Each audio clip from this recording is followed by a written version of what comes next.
Hi everyone, welcome back to the channel. My name is Shiro, and today, as you can see in the title, I'm teaching you how to make kombucha at home. I've had my friends asking me, so what is this kombucha? Because I've been serving it lately, and kombucha is basically fermented tea. And what you do, you make tea, black tea, green tea, and then add a SCOBY. SCOBY is symbiotic colony of bacteria and yeast. I'm going to be showing you all the SCOBY before you guys. I heard there was an interesting story that it's human meat. It's not human meat, it's just a culture. And I bought this culture on Amazon, and I'm going to show you up here somewhere how it was when it started. But because you feed it sugar, it's kind of like what you do with your baking. So when you add yeast, it just feeds on the sugar and then grows the dough. It's the same technique.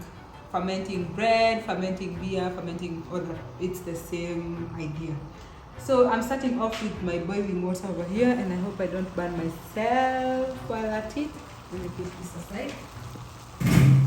I'm starting with my boiling water, and because you can make it from a kettle, just how you make black tea at home, but because I wanted a lot of it and I didn't want to have to keep going back and forth boiling water, that's why I used a casserole to boil my water, and I'm going to sugar it. I won't give you exact measurements, because if I do, then if you want to make a different amount, you won't have the correct measurements.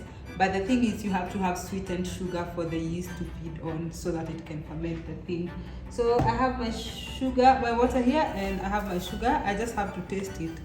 If it's really sweet, then it's good to go. I usually, to this casserole, because I've made it before, I usually add a whole sieve of this sugar. Add the sugar, and then I'll stir it to dissolve. And then I think I'll start my thing so that I can add tea leaves. Before, I was using tea bags, and also I found it very inconvenient for me to do when I'm using the casserole. So I bought these loose tea leaves. So it's just black tea, but loose leaves. You can do, it's basically tea, so I'm just doing it my way. And I'm going to start this.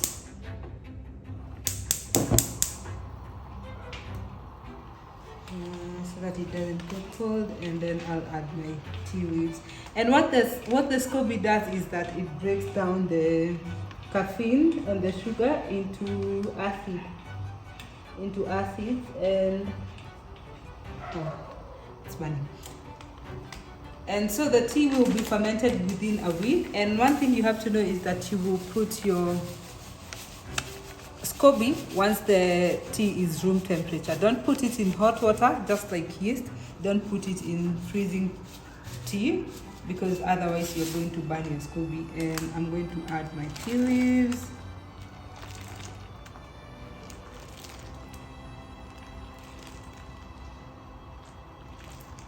And make sure I sieve it all out. Here again, it depends on how you want your tea. You can add a lot of leaves, you can add just a little bit, just how you make your black tea. And and don't pour your tea on the stove. Okay, so guys, I have my tea ready. I'm just going to sieve it, and then turn off the gas and let it cool down. And once the tea is cool, like room temperature, I'm going to come back and show you the process of putting the SCOBY, and then we'll come back after 5 to 7 days and bottle the first. Our kombucha will be done with the first fermentation, and I'll show you guys. So stay tuned.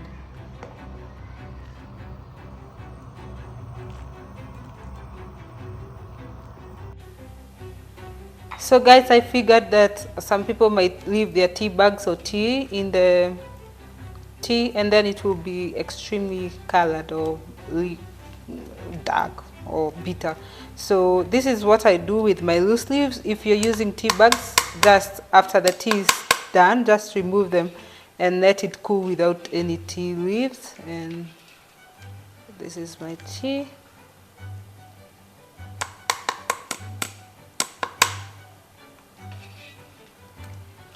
I'll just throw out this tea.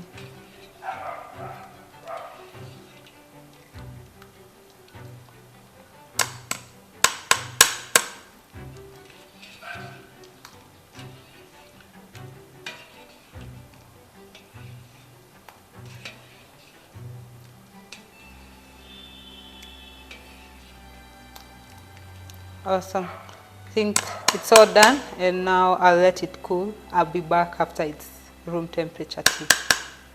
Bye. So guys, I'm back and it's the next day. I'm sure you can tell I changed my clothes and all that stuff. I usually leave my tea overnight, especially when I make it late in the evening, to just be sure, because you're not supposed to put your SCOBY in hot tea, otherwise you're going to kill the yeast. So I usually leave it overnight, and this is my black tea. I emptied it in this jar, and over here I have my SCOBY hotel, and I let them rest here when I'm not making any kombucha. It's basically also tea, but now with my SCOBYs.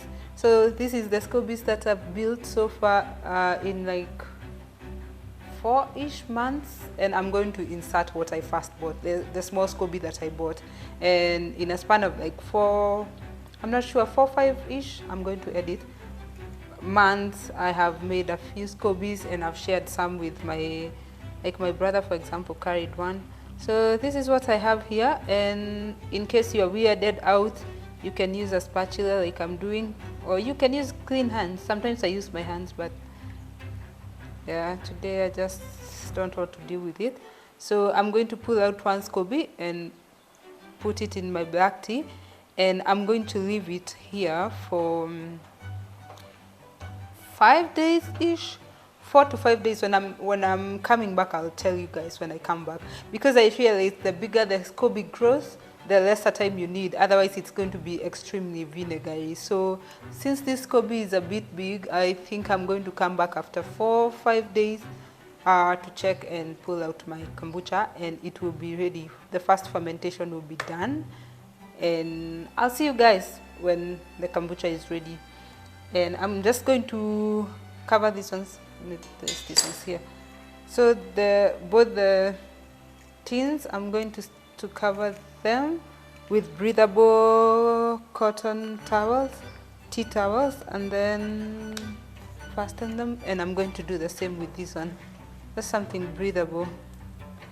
And then, whoops, hope my rubber band can go through. Hold on. You can use a thread if you don't have rubber bands, but yeah, I used to use that thread before. So now they're ready. I'll put them somewhere out in the open or in my shelves, and then I'll be back after 5 days.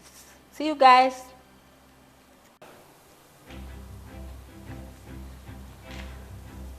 So guys, it's the 5th day, and I just came back to look at my kombucha, and it's ready. I'm going to be showing you. I just empty it, and I learned to start by sieving it before I pour it into the bottle, because when you put kombucha in the bucket, sometimes it starts forming other baby SCOBYs. So I don't want to be eating SCOBY, because it's not that's not what I'm looking for.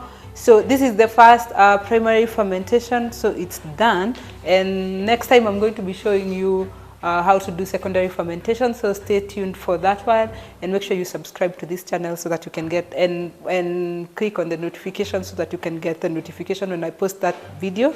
Also here we tried to make it with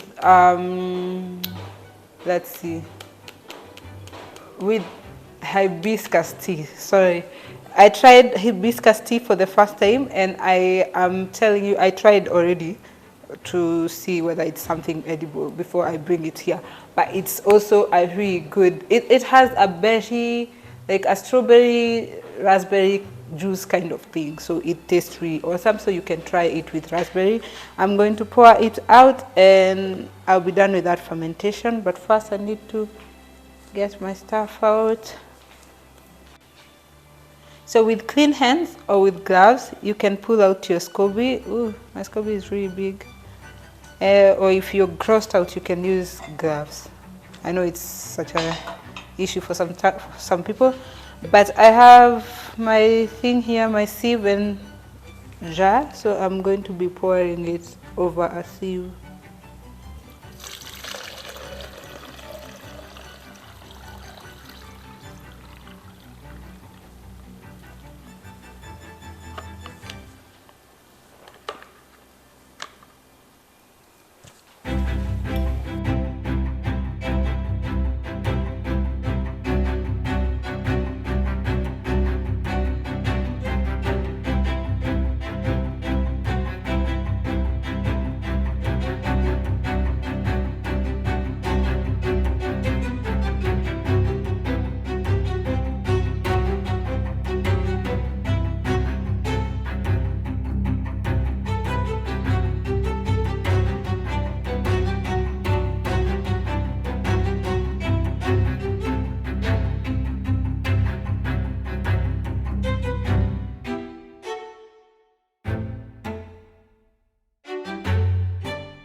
So guys, that's all for the first fermentation of kombucha.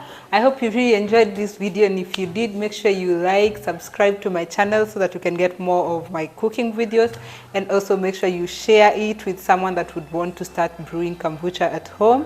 And I'll see you in the next video.